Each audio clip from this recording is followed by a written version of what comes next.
자, 경건의 능력, 그것은 바로 인격의 성장과 직접 연결되어지는 부분임을 우리가 살펴보았습니다. 그렇다고 한다면 인격의 성장을 가장 방해하는 것이 무엇이냐? 그것은 곧 게으름입니다. 이 게으름을 해결하지 않고서는 어떠한 마음의 변화도 기대할 수 없고 또 그 영적 성장의 그 열매를 얻을 수가 없는 것입니다. 오늘은 그 게으름에 대해서 공부해 보도록 하죠. 베드로후서 1장 보겠습니다.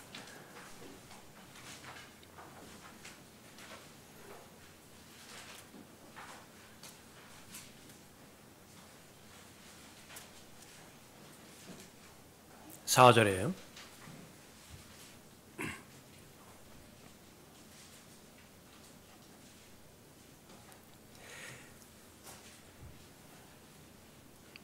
이로써 우리에게 지극히 크고 귀한 약속들을 주심은 너희로 하여금 이 약속들을 통해서 정욕으로 인하여, 여기에 게으름을 붙이면 딱 맞습니다.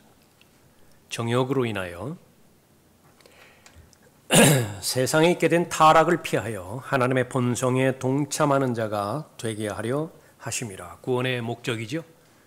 타락한 아담의 성품에서 벗어나서 거룩하신 하나님의 본성에 참여하게 되는 것입니다. 동참하게 되어지는 것인데, 그렇다고 한다면 바로 예수 그리스도를 아는 지식에 잘 다다르게 되어지죠. 과정이 있습니다. 그렇게 되기에는 5절에 이뿐만 아니라 너희가 더욱 전심전력하여 부지런함입니다. 당연히 저절로 이루어지는 것이 아니라 영적인 부지런함의 과정을 통해서만 다음에 해당되어지는 영적인 덕목들이 구비되어지는 것이고요. 그 결과 성장이 보장이 되어지는 것입니다. 이를 방해하는 것이 무엇이냐? 게으름이에요. 더욱 전심전력하여 너희의 믿음의 덕을, 덕의 지식을, 지식의 절제를, 절제의 인내를, 인내의 경건을, 경건의 형제우애를, 형제우애의 사랑을 더하라. 이런 것들이 너희 안에 있어 풍성해지면, 부지런한 사람이 받게 되지는 복이죠. 풍성해지는 것입니다. 그것들이 너희로 우리 주 예수 그리스도에 대한 지식에 관한 한 게으르거나 열매 없는 자가 되지 않게 할 것이라. 같은 말입니다. 누가 열매를 맺지 못하는 것이냐? 게으르면 열매를 맺지 못해. 열매를 맺기 위해서는 제일 먼저 밭을 그렇게 기경을 해야 되는데, 잡초를 제거를 하고 딱딱해진 땅을 깊이 일구어서 부드럽게 만들어야 되죠. 부지런한 사람은 가능하지만 게으른 사람은 불가능합니다. 삶의 본질은 마음의 상태에 달려 있습니다. 삶의 모든 문제는 돈에 달려 있는 것이 아닙니다. 건강에 달려 있는 것이 아니고 또 자식 문제에 달려 있는 것이 아닙니다. 삶의 모든 문제는 성경에서 결론 짓는 것은 내 마음에 달려 있다, 그렇게 말하고 있죠. 이 마음에 관하여 나는 부지런한 사람인가 게으른 사람인가? 성경은 분명하게 말합니다. 다른 부분에 있어서는 느슨해질 수 있어요. 그렇지만 마음에 관련된 부분에 있어서는 숙고해야 됩니다. 생각해야 돼요. 의식해야 됩니다. 그것이 바로 성령 하나님의 생각에 동의하고자 애쓰는 사람이고요. 순종할 수 있는 여건을 마련하는 사람이죠. 그렇다고 한다면 성경에서는 보장합니다. 열매는 풍성히 맺힐 것이에요. 마음의 변화가 일어날 것이고 그 마음의 변화는 곧 하나님의 은혜 가운데서 성장하는 것이고 예수 그리스도를 아는 지식 안에서 성장하는 것입니다. 성경의 구원고는 무엇입니까? 왜 부지런하라고 말씀하는 것입니까? 바로 우리가 구원받은 것은 썩어질 씨로 말미암아서 구원받은 것이 아니라 썩지 않고 영원히 거할 하나님의 말씀으로 말미암아서 우리가 구원받았는데, 거듭났는데, 그 썩지 않을 하나님의 씨에는 무엇이 달려있는 것이냐? 포도나무 전체가 다 담겨 있는 거예요. 거기서 도대체 얼마만큼 포도나무에서 포도나무로 말미암아 맺게 되지는 열매가 많은 것이냐? 그건 무한대예요. 계속 열매를 맺는 것인데 그러나 분명히 씨가 심겨지긴 심겨졌는데 이거 3년이 지나 5년이 지나 분명히 그 때가 되었음에도 불구하고 열매가 발견되지 않아요. 그렇다고 한다면 그 모든 부분들이 구원받은 하나님의 자녀에게 손해로 다가오는 것입니다. 우리가 계속 확인하는 것이면 우리가 하나님의 자녀가 하나님 앞에 전적으로 헌신해 드렸다. 하나님을 마음으로 사랑하고 생각으로 사랑하고 지성과 힘을 다해서 사랑했다. 그러면 하나님의 거룩하심이 더 거룩해지는 것이냐? 절대로 그렇지 않습니다. 하나님의 거룩하심은 그것과는 피조물의 상태와는 상관이 없어요. 구원받은 하나님의 자녀가 하나님을 무시하고 경시하고 하나님의 말씀에 불순종했다. 그러면 그 하나님의 거룩함에 손상이 가는 것이냐? 그것과는 아무 관계가 없습니다. 하나님의 염원은 바로 피조물에게 있죠. 피조물이 살기를 바라는 것입니다. 어찌하여 죽으려고 하느냐? 너희는 살라. 또 그 살아있다라고 하는 것은 변화를 말하는 것인데 곧 성장을 말하는 것인데 태어나기는 태어났는데 그 다음에 계속 미성숙한 상태로 계속 방치되어 있다. 분명히 기저귀를 띄어야 되는 시기가 지났음에도 불구하고 분명히 지금 일어서야 될 시기라고요. 그런데 일어서지를 못해. 그러면 평생 부모에게 의존하는 그런 근심거리의 그런 그 상태로 주어지는 것이죠. 그렇게 되는 것을 하나님께서는 결코 원하지 않습니다. 그러면 그것을 해결하는 것이 무엇이냐 하면 바로 전심전력하여라고 하는 말에 달려 있고요. 전심전력하여. 그럼 부지런하여. 최상으로 부지런하여. 그 다음에 게으르거나 이 말에 달려 있습니다. 이 말은 대조적인 것이죠. 그래서 우리는 전심전력해야 됩니다. 게을러서는 안 되는 것입니다. 9절에 그러나 이런 것들이 결여되어 있는 자는 가난한 자지요? 없어요. 아주 빈궁하다고요. 궁핍하다고요. 그 원인은 바로 게으름에 있습니다. 눈 멀고 멀리 볼 수 없으며 자신이 옛 죄들에서 깨끗하게 된 것을 잊은 것이라. 무슨 말이죠? 구원받았다 그 말입니다. 옛 죄들에서 깨끗하게 되긴 됐어요. 그런데 그 구원의 감격과 구원의 확신을 누리지 못하고 향유하지 못해요. 구원받기 이전의 그런 그 삶의 수준, 그 구원받기 이전의 삶의 영역, 그 바운더리 안에서만 제한된 삶을 그렇게 살게 되는 거죠. 그렇게 될 수도 있다라고 하는 것입니다. 권고는 무엇입니까? 10절에 그러므로 형제들아 오히려 더욱 힘써서 강조하는 것입니다. 누가 더욱 힘쓸 수 있는 것이냐? 생각하면 돼요. 깊이 생각하면 이제 하나님께서 원하시는 올바른 방향으로 그 생각이 바로잡혀질 수 있는 것이죠. 너희의 부르심과 택하심을 확고히 하라. 인생의 목적은 무엇인가? 인생의 본질은 무엇인가?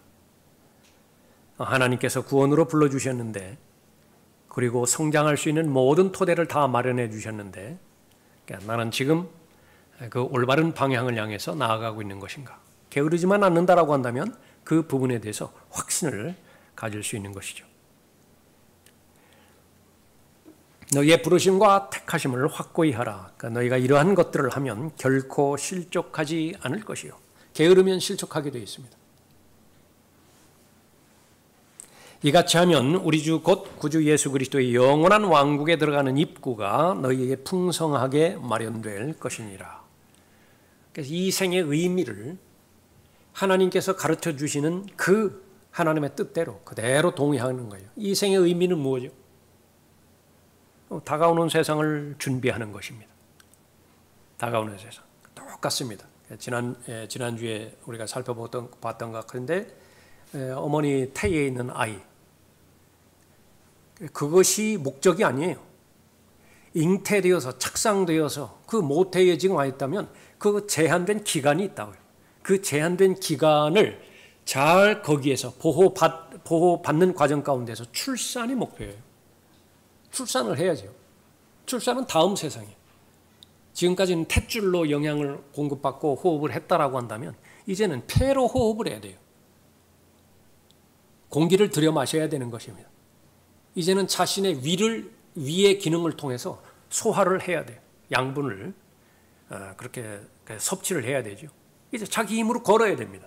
이제 자기 생각으로 자기를 인식할 것이고 그 인생의 목적을 찾아가야 되는 것이죠.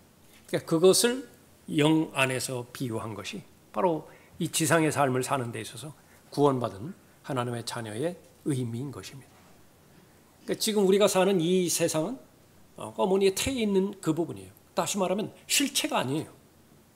실체는 무엇이냐? 예수 그리스도, 믿음의 대상이 예수 그리스도께서 오시면 그분처럼 되는 것이죠. 예수 그리스도처럼 되어서 이제는 창조의 목적이 그때서야 비로소 완성되고 실현되는 것입니다. 그러니까 그것이 무엇이냐? 그러면 바로 예수 그리스도의 영원한 왕국이에요. 그 왕국을 어떻게 잘 준비하고 기대하며 대비할 수 있는 것이냐? 게으르면 불가능하다.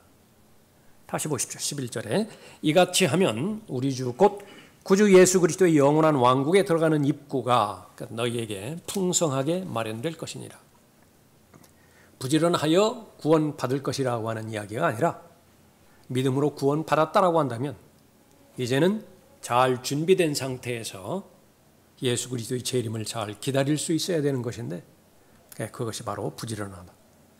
그렇다고 한다면 예수 그리스도의 재림을 잘 기다리는 그것이 의무인가 특권인가? 처음에는 의무로 다가오죠. 그러나 그 진리를 깨닫게 되어지는 순간 우리가 그 교리를 잘 배웠죠. 그 배운 교리가 나에게 진리가 되었죠. 그 진리가 나를 자유롭게 해주는 것입니다. 모든 삶의 우선순위가 바로잡혀지는 것이고 무엇을 하든지 그것이 하나님과 관련된 일들이기 때문에 의미가 있게 되어지는 거죠. 세상 일은 다 지나가게 되어 있어요. 그러나 하나님의 일은 영원히 남게 되어지는 것입니다. 우선순위가 바로 잡혀지게 된 특권은 무엇이에요? 무엇을 하든지 그것이 하나님과 관련된 일이기 때문에 영원히 남는 거예요. 그래서 무엇을 하든지 사람에게 하듯 하지 않고요. 무엇을 하든지 죽게 하듯 하라고 하는 준비된 마음으로 하는 것입니다. 재미가 있죠. 의미가 있죠. 만족하죠. 그래서 무엇을 하든지 심지어 먹든지 마시든지 그것이 다 하나님의 영광과 연관이 되어지는 것입니다. 전제 조건은 무엇입니까? 게으르지 않으면 돼요. 자, 그러면 이제 마귀 편에서 생각해 보십시다. 하나님의 계획과 그 목적, 하나님의 영원, 하나님의 권면 이것은 충분히 우리가 알았는데 분명하게 이 세상에 신이 존재하는 것인데 이 세상의 신의 목적은 하나입니다. 하나님의 말씀을 파괴시켜버리는 거예요. 하나님 자체를 공격할 수 있는 능력이 없습니다. 마귀는. 하나님의 말씀은 누구에게 유용한 것이냐? 그러면 사람에게 유용한 거죠. 그 하나님의 말씀을 하나님의 말씀으로 받아들이고 하나님의 말씀에 순종하면 그 말씀이 그 사람 안에서 기적을 일으킵니다. 하나님의 일을 역사하게 만드는 것이죠. 구원받지 못한 사람에게 은혜의 복음이 증거됐을 때에 그 구원받지 못한 사람이 은혜의 복음을 마음으로 순종하면 그 사람의 영이 거듭나는 것으로부터 시작해서 그 사람의 모든 부분들이 구원의 역사가 일어나는 거죠. 마귀가 그걸 아는 거예요. 마귀의 공격은 무엇입니까? 말씀을 파괴시켜버리는 거예요. 은혜의 말씀을 듣지 못하도록 그 믿지 않는 사람의 마음을 어둡게 만드는 것. 그렇게 하든지 아니면 또 다른 복음이라고 하는 갖은 형태의 유사복음들을 다 만들어서 그 은혜의 말씀에 더하기도 하고 빼기도 하고 왜곡시키기도 하고 그렇게 해서 하나님의 말씀의 능력을 잃어버리게 만드는 것입니다. 구원받은 사람이 하나님의 말씀을 받아들였을 때 사람의 말이 아닌 다시 말하면 윤리와 도덕적인 교훈의 차원으로 받아들이지 않고 살아계시고 영으로 계신 능력 있는 하나님의 말씀으로 받아들였을 때에 가장 그 말씀이 그 사람 안에서 효과적으로 역사하는 것이거든요. 지금까지 관심이 없었던 하나님에 대하여 관심을 가질 수 있게 되어지고요. 또 지금까지는 온 마음이 이 땅에만 관심을 쏟았던 것이 이제는 하늘에 위에 있는 것들의 마음을 관심을 갖게 그렇게 만드는 것입니다. 그리스도 안에 있는 새로운 피조물이죠. 그것이 말씀의 능력이라고요. 하나님 앞에 드려지는 경배에 관심을 갖게 만들고 이 성경은 도대체 어떤 내용으로 이루어진 것이냐 그 하나님의 말씀에 관심을 그렇게 갖게 만드는 것입니다. 그러면 그 관심을 가지면 가질수록 지금까지 그 사람을 통해서 형성되었던 마귀의 세력이 다 파괴돼 버리는 거예요. 그 마귀가 그것을 알기 때문에 마귀의 편에서는 그것이 끔찍스러운 것이거든요. 그러면 그것을 방해하는 것입니다. 역시 마찬가지죠. 구원받았다 하더라도 준비된 마음으로 하나님의 말씀을 들을 기회를 빼앗아가 버리고요. 제일 먼저 씨 뿌리는 자의 비유에서 씨가 밭에 떨어졌을 때 공중에 새가 와서 그냥 먹어버렸다고. 그리고 또 이 하나님의 말씀에 순종하지 못하도록 여러 가지 육신의 정욕과 안목의 정욕과 생의 자랑, 갖은 형태의 죄들을 거기에 엮어버림으로 인해서 죄짓게 만들어버렸다. 또 하나님의 말씀을 내가 받아들일 때에는 성령 하나님의 인도하심 가운데 머무를 때에 그 말씀이 나에게 역사하는 것인데 계속해서 그 하나님과 나 사이에 죄가 가로막아 버렸어요. 그 말씀은 역사하지 않는 것입니다. 하나님의 말씀을 의심하게 만든다든지 그렇게 함으로 인해서 파괴시켜버리는 거예요. 그러면 지금 이 본문 베드로후서 1장 본문에서 이 믿음이라고 하는 하나님께서 세우신 기초 위에 믿음은 성장한다고 그랬죠. 아주 연약한 믿음부터 시작해서 이제 계속해서 믿음이 성장하는 것이 처음에는 반신반의한다고요. 아브라함의 경우를 우리가 살펴봤습니다. 내게 아들을 줄 것이라 말씀하셨는데 지금 내 처지와 형편을 보니까 남자의 역할을 못하잖아요. 자기 아내도 보면 여자의 역할이 끝났잖아요. 그런데 그걸 어떻게 해요? 그런데 말씀은 하셨거든요. 마음이 둘로 나뉘어지는 거예요. 믿기도 하지만 믿을 수도 없어요. 그러나 하나님께서는 그러한 믿음을 인정을 하시는 거예요. 그 믿음부터 시작해서 계속 성장하죠. 이제는 환경을 봤을 때 이제는 인간적인 관점에서 봤을 때는 물리적인 영역에서는 그건 불가능한 일이에요. 그럼에도 불구하고 하나님께서 말씀하셨기 때문에 믿는 것이에요. 의지를 하나님 앞에 드리는 것이죠. 얼마나 강한 믿음입니까? 그 강한 믿음으로 성장하게 되었죠. 그 믿음의 기반 위에 이제 덕을 더하는 것입니다. 덕의 지식을 그렇게 계속해서 더하는 것이고 이거 큰일 나는 거예요. 마귀가 볼 때. 거듭난 하나님의 사람이 그렇게 무장되었을 때. 북한의 김정은이가 제일 무서워하는 거, 뭐 여러 가지 무기 체제도 있지만은요, 장교들입니다. 장교들의 전투 태세, 전투 역량, 그것을 가장 무서워하는데 뭐 그 북한뿐이겠어요? 모든 그 전쟁을 치르는 입장에서는 모든 사람이 그렇게 다 되어지는 것이죠. 하나님의 전신갑옷으로 그리스도인이 무장을 하였다. 그럼 마귀는 설 입지가 없어요. 지금까지 형성된 구축되었던 그 사람을 통해서 형성되었던 모든 마귀의 성들, 마귀가 쌓아놨던 성들이 있죠. 다 무너지는 거예요. 최선의 교두보 그것마저도 다 파괴시켜버렸다.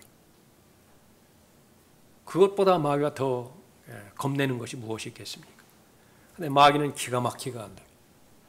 그 거점을 확보하기만 하면 되는 것인데 그 사람 마음 안에 있는 게으름의 요소를 작동시키기만 하면 이것은 계속해서 형이상학적인 탁상공론에 머무르게 만들 수 있어요. 이게 좋거든요. 그렇잖아요. 읽으면 읽을수록 좋잖아요.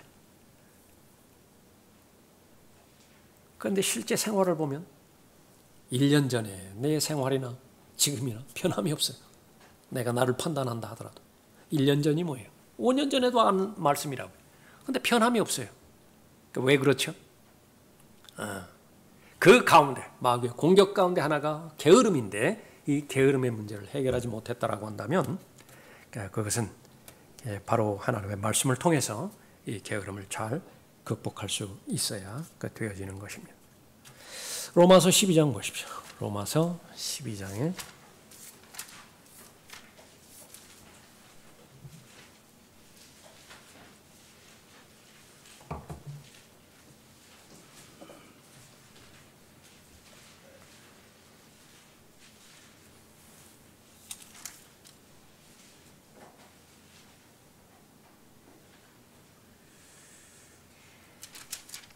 1절에 보면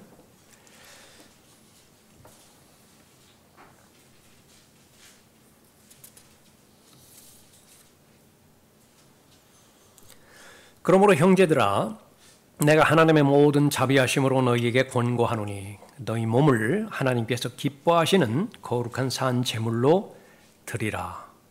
지금 우리가 게으름이라고 하는 주제를 가지고 공부하고 있으니까 그 배경에 게으름을 한번 깔아보세요. 게으른 사람이 자신의 몸을 하나님 앞에 산 제물로 드릴 수 있겠는가? 자신의 인생을 하나님 앞에 온전히 신탁할 수 있겠는가? 의뢰할 수 있겠는가? 그러나 하나님의 염원은 무엇이에요? 드리라는 것입니다. 가장 안전하기 때문에 그렇죠.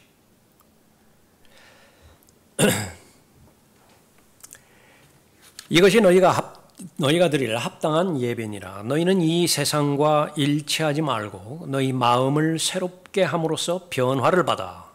변화를 받는다라고 하는 것이 이제 조금 전에 살펴봤던 베드로후서 1장 본문 4절 이후에 그 본문에 마음의 변화가 있겠죠. 그러니까 처음에는 최소한의 믿음부터 시작했는데 그것이 계속해서 성령의 열매들로 확장되어지고 자라나는 것입니다. 그러니까 성장하는 것이에요. 그러니까 그것은 바로 마음의 변화입니다. 누가 가능한 것이냐? 하나님의 말씀에 의하면 하나님께서 다루실 수 있는 사람이에요. 하나님께서 다루실 수 있는 사람, 하나님께서 다루실 수 없는 사람. 두 가지가 하나 있는데 하나는 교만한 사람이고요. 교만은 최초의 죄입니다. 하나님께서는 그 사람을 다룰 수가 없어요. 하나님의 다루시는 방법은 인격적으로 다루시는 것인데 다시 말하면 말씀으로 다루시는 거예요. 말씀을 하시면 그 말씀을 존중하는 사람을 하나님께서 다루시는 것입니다. 그런데 그 하나님의 말씀을 믿지 않고 신뢰하지 않고 존중하지 않았다. 하나님께서 그 사람을 쓰실 수가 없어요. 그러면 그 사람의 결론은 어떻게 되는 거죠? 할 수 없이 정죄예요. 하나님의 저주 가운데 있는 것이죠. 또 하나의 반대편 극단은 바로 낙담하는 사람입니다. 완전히 마음이 무너져가지고서 겸손과는 전혀 상관이 없죠. 낙담하는 그런 경우에는. 하나님께서 말씀을 하셨다라고 한다면 그 말씀에 의지적인 반응을 최소한 보여야, 다시 말하면 겨자씨 한 알 만한 믿음이라고도 발견이 되어야 그 한 알의 씨를 통해서 하나님께서 열매를 맺어 가실 텐데 그 씨 자체가 없어요. 낙담해가지고. 그렇게 되면 하나님께서 쓰실 수가 없는 것입니다. 그 낙담해 있는, 전혀 하나님의 말씀에 반응하지 못하는 상태를 만드는 것이 똑같은 형태의 게으름이에요. 하나님께서는 게으른 사람은 절대로 쓰실 수가 없습니다. 구원받기 전에 하나님께서는 이 자비로 사람들을 보호해 주시고 인도해 주시죠. 자비 가운데 있을 때에도 역시 마찬가지로 부지런해야 됩니다. 구원받기 이전의 사도들, 그 사람들 가운데 한 사람도 게으른 사람 없어요. 마태라고 하는 사람은 지금은 무슨 한 국가의 재무국에서 내국세과냐 외국세과냐 거기에 대해서 자신의 일에 전념했죠. 그것이 하나님을 대적하는 일이라 하더라도 전념했다고요. 어부들이 있었잖아요. 어부들 아침 일찍 일어났다고 늦잠 자지 않았어요. 밤늦게까지 일하잖아요. 다음 날을 위해서 그물을 준비하고 그물을 깁고 그 다음에 물고기 어디에서 그 그물을 내리면 물고기를 많이 잡을 것이냐. 그 잡았다고 한다면 일일이 또 분류를 할 거 아니에요. 물고기 그 종류별로. 구원받은 이후에는 더 말할 것도 없습니다. 하나님의 말씀에 진력을 했던 것이죠. 그래서 이 하나님의 뜻, 마음의 그 변화를 받은 사람은 이제는 하나님의 뜻에 대해서 관심이 있습니다. 이 세상과 일치하지 말고 너희 마음을 새롭게 함으로써 변화를 받아 하나님의 선하시고 기뻐하시고 온전하신 뜻이 무엇인지 입증하도록 하라. 하나님이 해 주실 일 아니다 그 말이죠. 하나님께서는 발견할 수 있는 모든 여건을 다 마련해 놓으셨습니다. 그리고 나서는 나침반과 지도를 주셨어요. 이대로 찾아가라고 해요. 나침반은 오류가 없습니다. 그 지도에도 오류가 없어요. 정확한 지도입니다.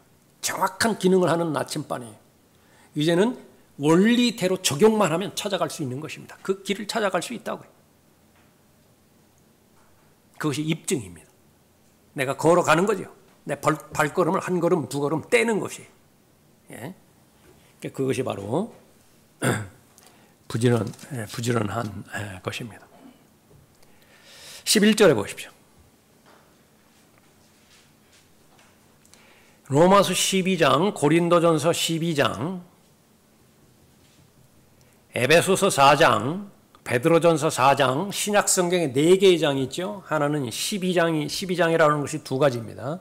4장이라고 하는 것이 두 가지예요. 모두가 다 하나님의 은사에 관련된 기록된 장입니다. 하나님께서 그 기능을 주셨어요. 분명한 하나님의 목표에 도달하기 위해서는 이 사람이 자질이 있어야 되는데, 능력이 있어야 되는데, 하나님의 관점에서 이 사람이 스펙이 갖춰져야 되는 것인데, 그래야 일을 할 수 있죠. 그것마저도 하나님께서 선물의 형태로, 내 노력으로 얻은 거 아니에요. 선물의 형태로 주셨다. 그것이 기프트예요. 은사라고요. 내가 해야 될 일은 무엇이냐. 게으르지 않고 부지런히 사용하면 돼요. 부지런히 사용하면 되는 것입니다. 그냥 묵혀두지 말고 기름칠하면 돼요. 계속 닦으면 돼요. 사용하기만 하면 되는 것인데, 그러나 낭패는 어디에 있는 것이냐 그러면 손수건에 싸서 그대로 묻어둬요. 그런데 얼마든지 그러한 일들이 일어날 수 있기 때문에 그 은사들을 주셨고 설명하시면서 당부의 말씀을 하십니다. 11절 보십시오. 이 일에는 게으르지 말고 영 안에서 열심을 내며 주를 섬기라. 인생에 있어서 일을 배제시켜 본다. 그럼 그것은 감옥입니다. 감옥. 사람이 죽을 때까지 해야 될 일이 있는데 그 몇 가지가 있죠. 하나는 죽을 때까지 일을 해야 돼요. 일 안 하라고 편안히 논다. 그건 본인 생각이에요. 여행 다니는 것도 3개월, 4개월이죠. 일이 있어야 돼, 일이. 죽을 때까지 일이 있어야 돼. 그것이 아담이 범죄했을 때의 천년왕국 끝까지 하나님께서 사람에게 내려주신 차선의 방책입니다. 이마에 땀을 흘려야 해요. 그래야 삶의 의미가 있는 것이죠. 죽을 때까지 공부해야 되고요. 사람은 공부해야 돼요. 사람은 지성적인 존재인 것입니다. 그리스도인에게 지성을 말했을 때는 지혜와 계시의 영을 주셨다고 말씀하셨잖아요. 성령께서 지혜의 영이고 계시의 영인데 내 거듭난 영도 똑같이 지혜와 계시의 영이에요. 그래 코드가 맞는다고요. 지금까지는 혼의 역량대로, 혼의 기능대로 계속해서 IQ에 의지해서 살아왔다 그 말이에요. 그건 혼적 지식이고 그건 세상 사는 사람들이 필요한 거예요. 최소한의 삶을 살기 위해서는 그리스도인도 그 혼의 지식을 갖춰야 되겠죠. 그러나 그건 보조수단이에요. 도구라고요. 정말로 중요한 것은 영의 지식입니다. 그것은 지혜의 영이고 계시의 영인 것인데 그런 목적으로 지성을 주셨는데 사용을 안 해요. 다시 말하면 지혜의 원천인 하나님의 말씀에 대해서 관심 자체가 없다. 관심이 있다 하더라도 계속해서 점진적으로 자라가지 못한다. 왜냐하면 계속 자기 생각을 처리하지 못하니까. 하나님의 말씀을 하나님의 말씀으로 받아야 되는 것이니까. 그렇게 되는 거예요. 그래서 계속해서 우리가 죽을 때까지, 들림받아 올라갈 그때까지 우리는 머리를 사용을 해야 돼요. 그 머리를 가장 잘 사용할 수 있는 방법은 뭐예요? 그 지혜와 계속 만나면 되는 것입니다. 진리의 원천인 성경에 자신의 마음을 계속해서 비추면 되는 것이죠. 그것이 바로 영 안에서 열심을 내며 주를 섬기라라고 하는 것입니다. 그래서 하나님의 말씀을 가장 잘 알아갈 때에 비로소 행복하고요. 사람은 그렇게 지음받았어요. 하나님의 말씀을 알아가면 알아갈수록 행복하다고요. 그리고 그 말씀대로 그 원리대로 살아갈 때에 가장 행복하다고요. 창조의 목적이 있다고요. 분명히 110인데 220으로 꽂아버렸어요. 그러니까 뭔가가 문제가 일어난다고요 지금. 분명히 DC 전압인데 AC로 그렇게 연결을 해봤어요. 무언가가 문제가 일어난다고요. 그러니까 매뉴얼대로 그렇게 해야 되는데 그 하나님의 말씀에 의한 말씀의 원리, 말씀의 교리. 그것이 바로 하나님의 말씀에 대한 가르침인 것인데 그 가르침대로 순종하고 따를 때 가장 행복하다고 해요. 가장 만족스럽다고 해요. 빛을 낼 목적으로 만들었다고 하면 빛을 낼 것이고 열을 발산할 목적으로 냈다고 한다면 열을 발생하게 할 것입니다. 예. 그런데 하나님을 섬긴다라고 하는 이 부분도 처음에는 의무로만 다가올 거예요. 그런 건 행복이에요. 하나님을 섬겨야 된다고 행복하려면. 행복하려면 일을 해야 돼요. 그런데 계속해서 자신에 관련된 일, 세상에 관련된 일, 먹고 사는 의식주에 관련된 이 일에만 쏟아붓는다라고 한다면 사람의 영이라고 하는 그 공간은 항상 텅 비어 있어요.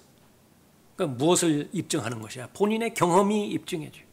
무엇을 해도 만족스럽지 않습니다. 가장 만족을 주는 것이 사람들에게 조사를 했는데 집 사는 거래요. 집 사는 거. 그건 사람마다 차이가 있는데 1년 만에 끝나는 사람도 있고요. 한 3년쯤 가는 사람도 있대요. 그리고 계속해서 오래 가면은 그 처음에 가졌던 경험했던 만족을 계속 누렸으면 좋겠는데 그 당연시 돼버리는 거예요. 그걸 밑빠진 독이 돼버린다고. 그러나 성경은 보장합니다. 살아계시고 영으로 계신 하나님을 섬긴다라고 한다면 그것은 그 상태가 어떤지 바울의 고백처럼 되는 것입니다. 하나님께서 나를 부유하게 만들었어요. 아무리 돈 많이 줘보라. 내가 하나님 부인하나. 내가 내 상황이 지금 가난에 찌들었어요. 그래서 금식이 아니라 먹을 것이 없어서 굶어요. 바울은 그렇게 고백하잖아요. 그런 궁핍함에 처해봤습니까? 웬만한 자기 처신만 하면 절대 빈곤에서는 벗어난다고요. 대한민국 국민이라고 한다면. 그러나 바울 같은 경우는 절대 빈곤에 계속 노출됐었잖아요. 그럼에도 불구하고 선포되어지는 메시지는 계속된 선포되어지는 메시지는 기뻐하라, 기뻐하라. 내가 다시 말하노니 기뻐하라. 그것이 바로 하나님의 말씀 안에서 게으르지 않고 부지런한 사람의 그 고백입니다. 11절 다시 보십시오. 일에는 게으르지 말고 영 안에서 열심을 내며 주를 섬기라. 소망 가운데 즐거워하며 환난 중에 참으며 꾸준히 기도에 진력하고, 이 기도에 진력한다 말할 때 진력한다는 말도 마찬가지입니다. 이게 부지런한 거예요. 부지런한 사람만 기도할 수 있습니다. 그러니까 여러분 자신이 잘 알아요. 내가 지금 기도의 생활이 잘 안 된다. 그럼 뭐 기도를 어떻게 해야 될 것이냐, 뭐 기도의 습관을 어떻게 할 것이냐, 그 이전에 게으름부터 해결하세요. 게으르기 때문에 기도하지 못하는 거예요. 말씀 생활 역시 마찬가지죠. 그러나 성경에서는 분명하게 말합니다. 기도에 진력하라. 누가 기도에 진력하죠? 부지런하게 심었더니 그 수확을 경험한 사람은요, 시키지 않아도 다음 해에 또 심습니다. 밭을 놀리지 않아요. 부지런히 자신에게 육신에 심지 않고 성령의 영적인 하나님의 약속의 말씀들을 심었더니 성령으로부터 영생에 관련된 부분들을 계속해서 수확하다. 그 맛을 한번 봤어요? 주의 인자하심을 한번 맛보았습니까? 그 막아보세요. 그렇게 하지 못하도록. 너 말씀을 읽지 말라고. 너 기도하지 말라고. 너 그 사람에 대해서 예수 그리스도 증거하지 말라고. 한번 막아보라고 해요. 그것이 가능하더냐?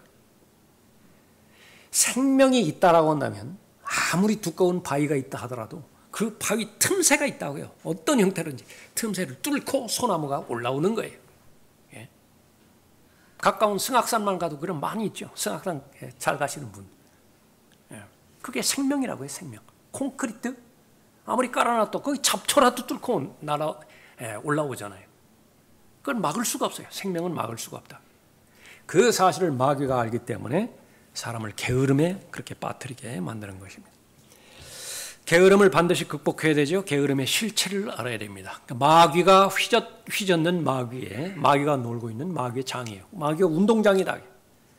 마귀는 육신의 요소를 통해서만 활동할 수 있습니다. 육신의 정욕과 안목의 정욕과 생의 자랑. 그런데 그 근거가 되어야 되는 것은 게으름입니다. 영적인 부분에 있어서는 관심을 안 가져요. 영적인 영역에 있어서는 가치를 부여하지 않습니다.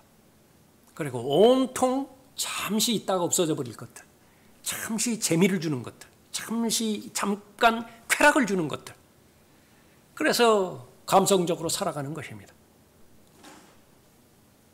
그래서 게으름을 극복하려면 게으름의 실체를 알아야 되는 것입니다.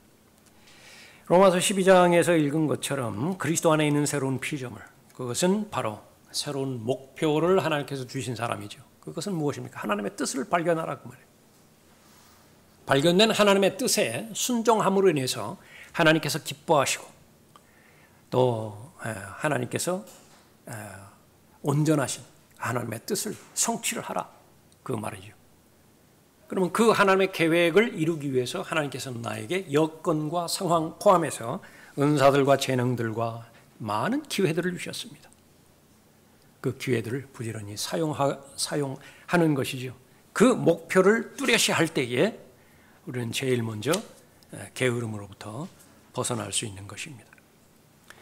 부지런함을 가장한 게으른 사람들, 이거 철저하게 파헤쳐야 됩니다. 부지런함을 가장한 게으른 사람들, 그리스도인들 가운데서 그렇게 있다고 말해요. 무언가가 굉장히 분주해요. 무언가가. 그런데 그것이 정말로 믿음의 동시원에 근거해서 계속 확장되어져 가던 것이냐 말이에요. 사람은 몸과 혼과 영이죠. 내 몸의 행동은 반드시 혼의 통제를 받게 되어 있습니다. 무슨 생각으로 그 일을 하는 것이냐. 내 발걸음이 가는 거예요. 내 마음이 가고 싶은 곳을 향해서 내 발걸음이 가는 거예요. 내가 만지고 싶은 것을 손으로 만지는 것이죠. 내가 보고 싶었기 때문에 눈길을 그쪽으로 돌리는 것이라고요. 혼만 있는 것이 아니에요. 세상 사람들은 거기까지만 생각하지만요, 사람에게는 영이 있다고요. 이 혼의 생각은 영의 통제를 받게 됩니다. 어떤 영의 내가 상태에 있는 것이냐. 그건 두 가지밖에 없어요. 거룩한 영의 통제를 받고 있는 것이냐, 아니면 더러운 영의 통제를 받고 있는 것이냐. 세상 영인 마귀의 영의 통제를 받고 있다고 한다면 혼이 생각하는 것은 뻔해요. 열매 맺는 것을 방해하는 것입니다. 베드로후서 1장에서 말하는 것처럼 게으른 상태로 만들어버리는 것인데, 대신 바로 하나님께서 보실 때는 수단과 방법에 해당되는 것들을 목적으로 둔갑시켜서 계속 퍼부어요. 돈은 명백하게 수단이에요. 돈을 잘 벌어야 되죠. 돈을 잘 관리를 해야 됩니다. 근데 여기까지만 했다. 실패한 사람이에요. 돈을 잘 벌어서 어디에 사기당하지 않고 잘 관리해서 재산도 막 많이 늘렸다. 거기까지 다라고 한다면 그건 실패한 사람이에요. 마지막 단계 어떻게 되죠? 잘 써야 돼요. 잘 써야 된다고요. 근데 잘 쓰지를 못했어요. 그러면 그것은 실패한 셈이에요. 잘 쓴다라고 하는 것은 무엇이요? 디모데전서 6장에 있는 것처럼 하나님께서 나에게 주시는 것들, 그것이 유형적인 것이든 무형적인 것이든 목적은 향유하는 데 있습니다. 향유하라는 게 마음껏 즐기라. 그것을 건강도 마음껏 즐기라. 온갖 중독에 빠져가지고 자신의 건강을 스스로 갉아먹어버리는 그런 그 상태에 있다. 그런 사람들이 있으니까 그런 사람들이 존재함으로 해서 돈 버는 사람들도 있죠. 예. 마찬가지로 하나님께서 그것뿐이겠어요? 건강뿐이겠습니까? 많은 것들을 주시는데 향유해야 되는데 향유하지를 못한다. 그것이 바로 부지런함을 가장한 게으른 사람들입니다. 새벽부터 열심히 일하고 밤잠 줄여가면서 무언가를 일하고 있는 것인데 하나님과 관련된 일에 있어서는 너무나 게을러요. 그래서 가다 그냥 찌끄러기 무슨 시간 조금 남으면 그냥 하나님께 연구하러 하고요. 그렇다고 한다면 전담으로 24시간 사역에 그렇게 몸담고 있는 전담 사역자들은 그러면 거기서 배제되는 것이냐? 더 위험해요. 어제 화요일에 우리가 살펴봤는가요? 사역이라고 하는 것은 정말로 숨기기 용이하고 내면을 가리기 쉬운 우상이에요. 정말로 그렇다고요. 사역이라고 하는 미명하에 우상 숭배 실컷 하는 거예요. 그 안에는 탐심으로 아주 가득 차다고요. 그 입에서는 무슨 진리가 말하고 무슨 복음이 말하고 헌신이 말하고 그렇게 되어지지만 제일 중요한 것은 무엇이냐? 마음의 동심은 거기서부터 시작해야 되는 거예요. 예. 그래서 무엇을 하든지 바로 마음의 중심에 하나님에 대한 사랑이 동기가 되어서 행해야 된다. 부지런한 사람입니다. 그러니까 계속 확인하는 거예요. 건너뛰지 않고 내가 이거 하나님에 대한 사랑으로서 이 일을 하는 것인가. 무엇을 하든지 성령의 능력에 의해서 시작을 하고 성령의 능력에 의해서 진행이 돼야 돼요. 처음에는 성령의 능력에 의해서 시작을 했지만 중간중간에 얼마든지 육신의 힘으로 육신의 노력으로 대체될 수 있어요. 갈라디아 사람들처럼 성령으로 시작했다가 육신으로 마치려고 하는 것이냐? 그것을 계속해서 점검해 봐야 되는 것인데 누가 그것을 가능하게 할 수 있는 것이냐? 부지런한 사람만이 가능한 것이에요. 무엇에 부지런하죠? 자신의 마음을 살피는데 부지런한 것입니다.